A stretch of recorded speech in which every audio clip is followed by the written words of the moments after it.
कि नई संसद की शुरुआत महिलाओं के अपमान के साथ शुरू हुआ है। इसके लिए मैं मोदी जी को बधाई देती हूं कि उन्होंने भाजपा का जो परंपरा है, महिलाओं का अपमान, महिला शोषण, महिला उत्पीड़न, महिला को प्रताड़ित करना, ये उन्होंने जो भाजपा की जो परंपरा है, इस परंपरा को जिंदा रखने का काम किया आज मोदी सरकार और मोदी के नए सांसद में जैसे ही प्रवेश किया है, उसमें आज ये दिन हम सभी के लिए, देश की महिलाओं के लिए एक काला दिन है। क्योंकि जैसे मेरे साथी ने, सुप्रिया जी ने, उनकी एक एक लफ्ज में सच्चाई है। सच्चाई ये है कि जिस तरीके से देश की बेटियों के साथ, देश की गौरव के साथ, और दुख की बात यह है कि जिस इंसान ने एक बार कभी उनको गलती से बेटी पुकारा, कभी जिंदगी में कोई नहीं चाहेगा कि ऐसे लोग किसी को बेटी कह के पुकारे। उस बेटी के साथ और उन बेटियों के साथ जो हुआ है, वो आज किसी से नहीं छुपा है, देशवासियों से भी और देश के बाहर रहने वाले लोगों से भी नहीं छुपा है। आज का दिन भारतीय इतिहास में महिलाओं के लिए खास करके, जिस तरीके से भारत के गौरव को जिन बेटियों ने अपने सीने पे मेडल्स लेके आए, उन बेटियों के सीने पे पुलिस के जूते, उन बेटियों को रगड़ा गया, खींचा गया, और उन बेटियों के हाथ में देश का झंडा था। कोई तालिबानी नहीं थे वो लोग। देश के झंडा के साथ आज अपमान हुआ है। बेटियों के हाथ में झंडा था, झंडा तक गिर गया। बेटियों, अगर मैं दिल्ली पुलिस होम मिनिस्टर से पूछना चाहती हूं, देश के झंडा को ऐसे गिराने का उनका कोई अधिकार नहीं है। सबसे पहले उन सभी पुलिस लोगों पे, सभी पे, और जिन्होंने उनको वहां पे आदेश दिया है, उन पे कार्रवाई होनी चाहिए कि देश के झंडा को अपमान सरे आम, जिस दिन नई संसद का उद्घाटन हो रहा हो, देश के बेटियों के साथ साथ देश का झंडे का भी अपमान हुआ है, हमारे तिरंगे का अपमान हुआ है। जिस तिरंगे के लिए देश के लोगों ने, बहुत सारे स्वतंत्र सेनानियों ने आजादी लड़ाई लड़ी है, आज उन सभी की जो खून उन्होंने देश के लिए बहा है, उनका अपमान आज हुआ है। एक और इनका अपमान, और दूसरी ओर संसद के अंदर यही ब्रिजभूषण मैं पूछना चाहती हूं प्रधानमंत्री जी से कि क्या लोकतंत्र यही है? क्या आज एक अपराधी सदन के अंदर और दूसरी ओर बेटियों पे जो उनके आदेश के हिसाब से दिल्ली पुलिस ने किया है, क्या बेटियों के अपराधी बीजेपी सांसद की मौजूदगी लोकसभा के अंदर, नए लोकसभा के अंदर, क्या यही मोदी जी का न्यू इंडिया है? न्यू इंडिया के नाम पे लोगों को बेवकूफ बनाना बंद कर दे। देश की जनता, देश की महिलाएं, देश की बेटियों के लिए, देश की बेटियां जो हैं अब बहुत जल्द एक होने वाले हैं। और आज मैं यकीन के साथ ये कह सकती हूं कि देश के कोने कोने में जिन बेटियों ने ये देखा है, जिन माओं ने ये देखा है, वो कतई चुप नहीं बैठेगी। और यहीं से इन लोगों की, इस भाजपा सरकार की जो तानाशाही का अंत होने के जो दिन है, वो नजदीक आ रहे हैं। ये देखिए, बेटी के साथ साथ देश के झंडे का अपमान, भारत के तिरंगे का अपमान है। ये भारत के तिरंगे का अपमान, भारत की बेटियों के साथ साथ देश की एक भी बेटी सहन नहीं करेगी।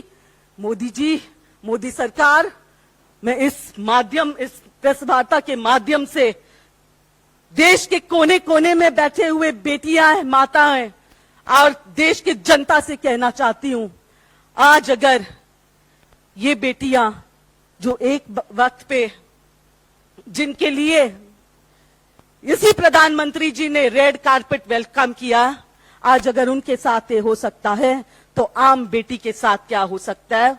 उठो, जागो, ये वक्त आ गया है। भगवान न करे कल ये हम में से किसी की बेटी हो या हम में से कोई हो, अब वक्त है एक होने का। बहुत धन्यवाद। और मैं आपको दोबारा से यह दिखा देना चाहती हूँ जो विजुअल्स आपने स्क्रीन पर देखे, जैसा कि नड्डा जी ने कहा, ये संगीता और विनेश फोगट हैं और ये एक दूसरे को बचा रही हैं। और तिरंगा जो लेके चल रही थी वो सड़क पर पुलिस की बर्बरता से फेंका गया। ये साक्षी मलिक है जिसके नाम से बड़े बड़े रिंग के अंदर कांप जाते हैं, उसको पुलिस ऐसे पकड़ रही है कि कोई दुर्दांत आतंकवादी हो। ये ब्रजेश पुनिया है। ये सब वो लोग हैं जिनके साथ मोदी जी ने तमामों तस्वीरें खिंचाई। ये वो तस्वीरें हैं, क्योंकि जब तस्वीर खिंचाने का वक्त आता है तो ये मोदी जी तस्वीरें खिंचाने पहुंच जाते हैं। विनेश फोगट और साक्षी मलिक के साथ, अपने परिवार की बेटियों के साथ मोदी जी की ये कुछ तस्वीरें हैं। मुझे नहीं पता कि मोदी जी ने आज के विजुअल्स देखे हैं कि नहीं देखे हैं, लेकिन एक बात ये सच है कि आज जो हुआ है इस देश में, आज जो हुआ है इन बेटियों के साथ, वो वाकई में एक काला दिन है। और इस बात का साक्षी है, आज इतिहास रचा गया है, सबसे स्याह इतिहास इन बेटियों के साथ। और इतिहास साक्षी रहेगा कि कैसे एक प्रधानमंत्री अपने आप को सम्राट समझकर, अपनी प्रजा को 5 किलो अनाज बांटकर सत्ता के अहंकार में इतना चूर्ण है कि जिस दिन नई संसद का उद्घाटन होता है उस दिन वहां से 1 किलोमीटर की दूरी पर हमारी देश की बेटियों का चीरहरण होता है और सम्राट ने अपनी आंखों पर पट्टी बांधी हुई है। मुझे लगता है आज जो सबसे समर्पित भक्त है वो भी जब इन विजुअल्स को देख रहा है ना, जहां पर देश की बेटियां जमीन पर हैं, जहां पर देश की बेटियों के सीना पर बूट और लाठियां बरसाई जा रही हैं, वो भी ये कह रहा है कि ये सरकार महिला विरोधी है। जो संगठन महासचिव कह रहे हैं वो पूरी तरह से सच कह रहे हैं। ये महिला विरोधी हैं, ये शोषित वंचित समाज के विरोधी हैं, ये दलित विरोधी हैं, ये अनुसूचित जनजाति के विरोधी हैं।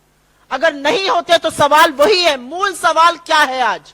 आप कितनी भी कंट्रोवर्सी बनाने की कोशिश करिए, आज मूल सवाल संसद के उद्घाटन का यह है कि संसद के उद्घाटन का हक इस देश की महामहिम राष्ट्रपति को था।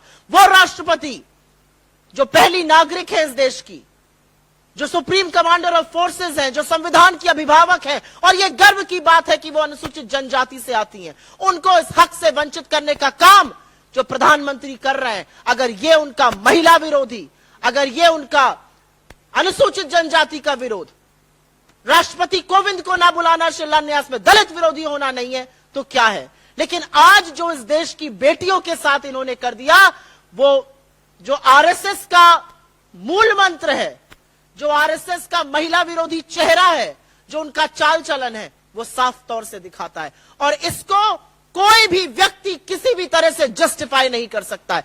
1 महीने से ऊपर हो गया, शांतिपूर्ण तरीके से ये लड़कियां यहां पर बैठी थी, आज सिर्फ प्रदर्शन करना चाहती थी। क्या ये आतंकवादी है? क्या ये समाज के लिए खतरा है? क्योंकि यही लड़कियां जब सीने पर मेडल लेकर हमारा गर्व से सीना चौड़ा करती है तो लपके हुए प्रधानमंत्री जाके फोटो खिंचाते हैं। कैसे इसको जस्टिफाई किया जा सकता है? कौन इस पर चुप रह सकता है? मैं इसका जवाब एक औरत होने के लिए दूंगी, मैं इसका जवाब कांग्रेस की प्रवक्ता होकर नहीं दूंगी। इसको राजनीति से मत जोड़िए, आपसे मेरा हाथ जोड़कर निवेदन है, मैं बिना ललोला आपसे कह रही हूं, इसको प्लीज राजनीति से मत जोड़िए। जो आपने देखा और जो हम दिखा रहे हैं ये राजनीति से बहुत ऊपर है। ये इस देश की आधी आबादी की अस्मिता का सवाल है। मैं आज आह्वान करना चाहती हूं भाजपा की महिला सांसदों से, महिला मंत्रियों से, अब तो जागिए, देखिए क्या हो रहा है इस देश की बेटियों के साथ। इसमें कोई राजनीतिक लामबंद की बात नहीं है, इसमें कोई विपक्षी एकता की बात नहीं है। ये आधी आबादी का मसला है, प्लीज इसमें राजनीति मत लाइए, भगवान करके इसमें राजनीति मत लाइए। ऐसा करके आप इन बेटियों का जो मान सम्मान है उसको अपने पैरों के तले रौंद रहे हैं, गलत कर रहे हैं आप, मत करिए ये काम। भी नड्डा जी को भी इस पर बोलने के लिए रिक्वेस्ट करती हूं। एक लोकतंत्र का मंदिर कहा जाता है संसद, उस इमारत का उद्घाटन हुआ, एक राज तिलक हुआ, विपक्ष कहां था, राष्ट्रपति कहां थे? अनुच्छेद 79 क्या कहता है? देश का संसद क्या है? राष्ट्रपति, काउंसिल ऑफ स्टेट्स, राज्यसभा और लोकसभा। अनुच्छेद 85 उनको ये सारे राइट्स देता है कि वो प्रोरोग करती हैं, वो देश की प्रथम नागरिक हैं, उनको उनके हक से वंचित रखा जा रहा है। और फिर जहां पर वो प्रोटेस्ट कर रही थी लड़कियां, और नड्डा जी इसके बारे में आपको ज्यादा बताएंगे, उनका सारा सामान फेंक दिया जाता है, उनको डिटेन कर लिया जाता है। आपके खिलाफ मैं कह तो रही हूं, प्रधानमंत्री को यह बदगुमानी हो गई है कि वो सम्राट हैं, वो सम्राट अपने आप को समझने लगे, तानाशाह अपने आप को सम्राट समझ के व्यवहार कर रहे हैं, फ्री का राशन प्रजा को बांट रहे हैं, महिलाओं के साथ ये दुष्चार करवा रहे हैं। जो गलत अगर उनके खिलाफ बोल दे तो उसको उनकी पुलिस रौंद देती है, फिर वो महिला हो, पुरुष हो, देश की होनहार बेटियां हो, हमारी खिलाड़ी हो, हमारी पहचान हो, उससे कोई मतलब नहीं है। तो बिल्कुल कहां है प्रोटेस्ट की जगह? क्या है उस लोकतंत्र के मंदिर की आत्मा जहां पर समूचा विपक्ष नहीं था?